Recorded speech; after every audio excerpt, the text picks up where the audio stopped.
Okay, all praise, glory, and honor is most certainly due to the Most High, the God of the patriarchs, Abraham, Isaac, and Jacob. And peace to you in the name of Jesus. This is your brother, Alexius, right of the household of faith.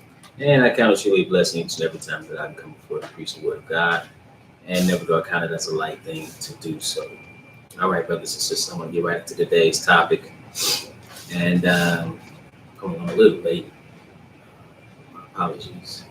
The topic is dealing with the crisis of marriage amongst our people. The crisis of marriage amongst our people. You know, when you look at the problem statistically, which I want to touch upon a couple of things, one thing is clear, and when you, quite frankly, when you actually just consider what you have observed.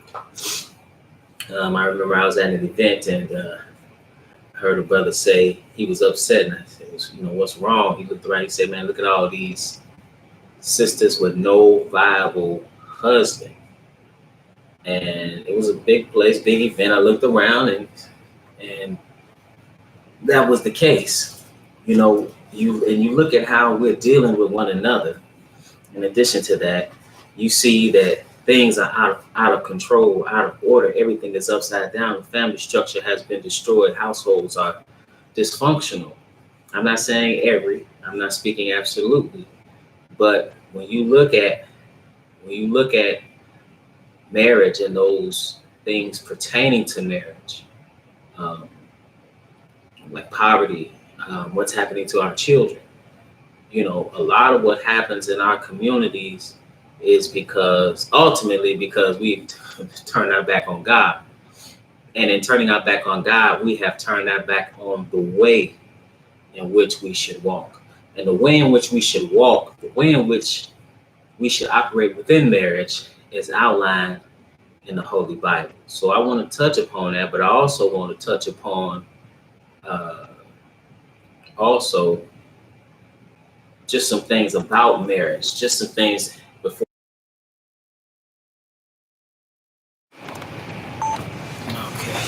before I get into the scripture. So let's start in I want to just deal with this right here. Let's see. I want to deal with marriage rates in general, okay?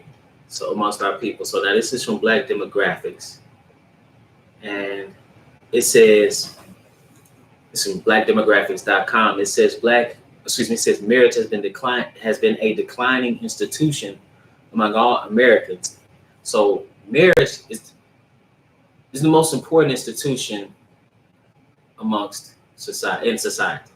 Okay, it is a building block. Families, all right? Everything starts with and the family starts with marriage. It should start with marriage. Okay? So when you don't start with marriage and true marriage, and we'll find out what that is, everything you have after that is out of order. Okay? So what we are calling households, but you're missing a male, it's out of order. Okay?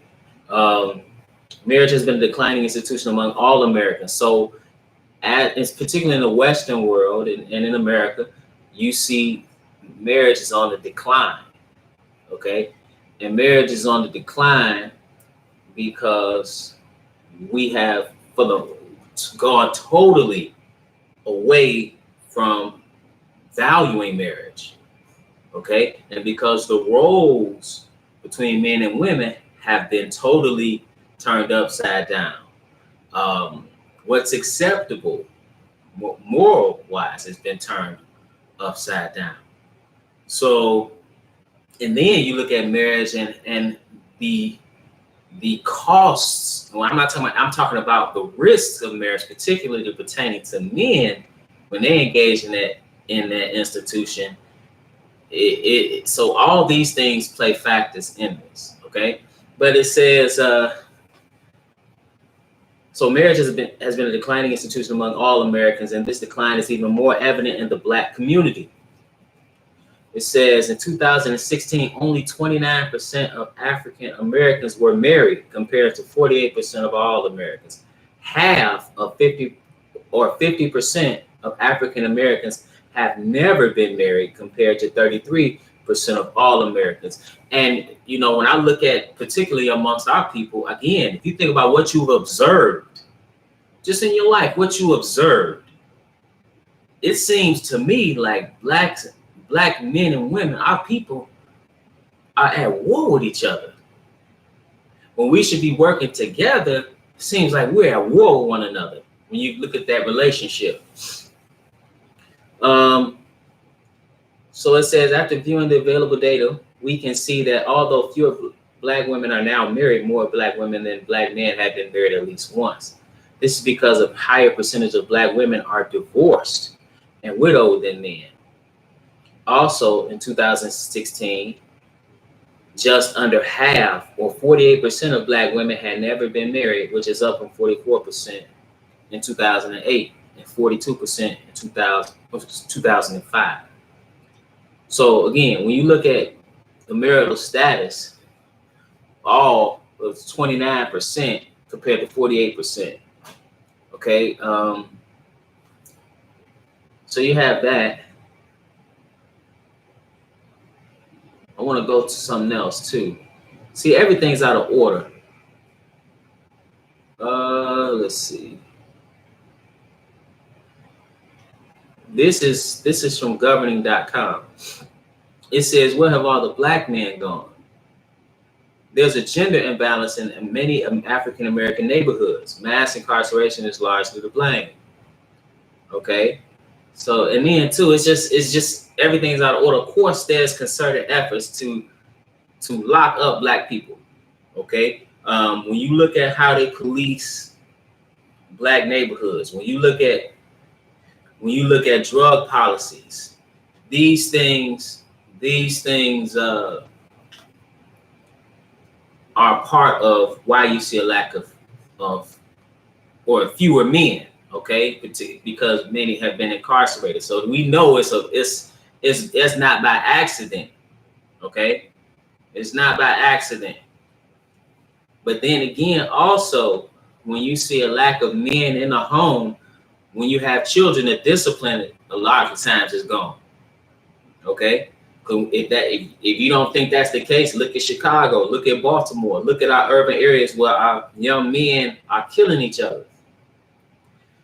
If you have a married couple in a home where a black man is a husband, you are less likely. Don't mean in any case, because somebody could sit up there and say, well, I know, somebody, he had his mother and his father, and he went out and he in jail now for killing somebody. That obviously that can take place. It's less likely to take place. Just like it's less likely for a man or for a child or male child to become abusive if he has a father in the home.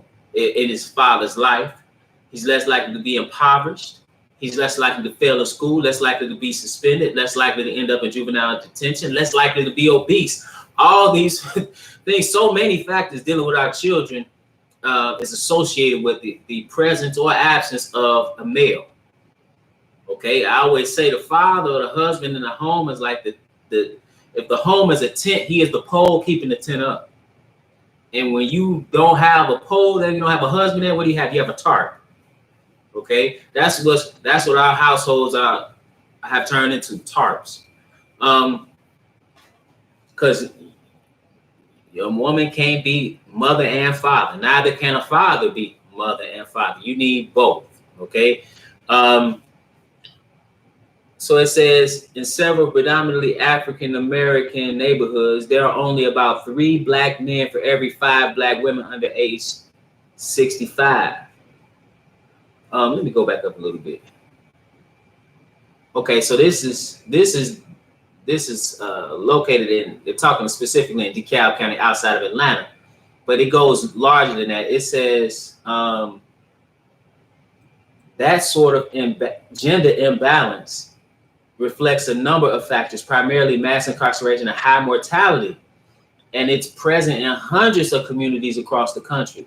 Nationally, the Census Bureau counts 88 black male adults for every 100 black women, while the ratio for whites is a more equal 97 men for every 100 women. So women outnumber men in general, for the most part. The only time you see men outnumbering women is if you've had instances of infanticide, like what you see in India, or in China, based on the one world policies, those countries are suffering significant shortages of women. So a lot of those men are going to other countries trying to find wives, if they're able to. But nevertheless, you see our men locked up, okay? Our men locked up. Then I'm gonna keep reading. Governing reviewed the latest population estimates for all Black adults ages 18 to 64 in census tracts where they total at least 2,000. In those neighborhoods, there were only a median of 81 Black men for every 100 Black women. The imbalance was greatest in 380 neighborhoods where there were fewer than 2 adult Black men for every 3 Black women under age 65. In contrast to the number of adult census estimates show that nationally there are marginally more African American boys than girls under age 18. Communities where large numbers of Black men appear to have vanished aren't confined to a few regions, but found in states throughout the country. And disparities aren't present just in isolated enclaves, but in many cases span entire small cities.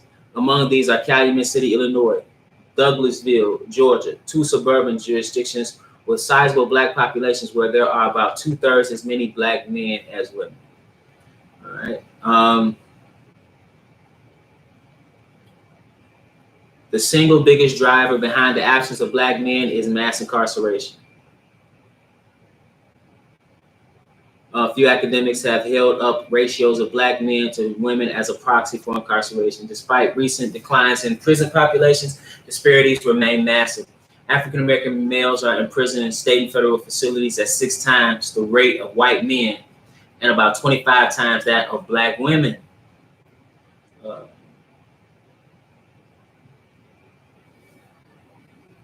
It goes on to talk about the high mortality rates amongst Black men as well.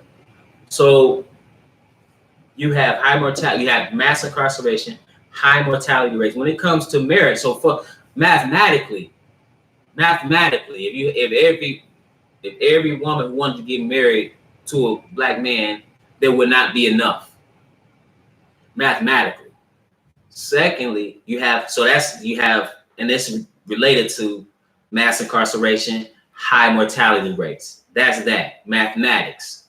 Then you have those men who are not in a position to be married. What do I mean by that? Lack of education and lack of employment, or you have underemployment. If you go to look who's graduated from colleges right now, you see it's Black women. And so as they get further and further, they rise on the educational achievement scale, and they get jobs and go into different classes. They find fewer, because oftentimes they want to find somebody that's comparable to what they're making. They find fewer and fewer options if they're trying to date brothers or marry brothers. Okay. Now, so you just have fewer and fewer options. Fewer and fewer. So you have mass incarceration, high mortality rates, underemployment or lack of employment altogether. Then you have men who are homosexual. You have obviously women who are dealing in homosexuality too, but you have those who simply don't want to be married. So when a lot of times women look around, there are no viable options in the system that we're dealing with in the United States. I'm talking about the system of how marriage functions, the so-called monogamous system, that how it functions in the United States. Now, to complicate things, when women and men come together and get married, they don't know what they're doing. They don't know what they're doing. So I'm gonna get into that. I also want to pick up this just to show you, because one thing to me is kind of clear. We really don't care about family. We really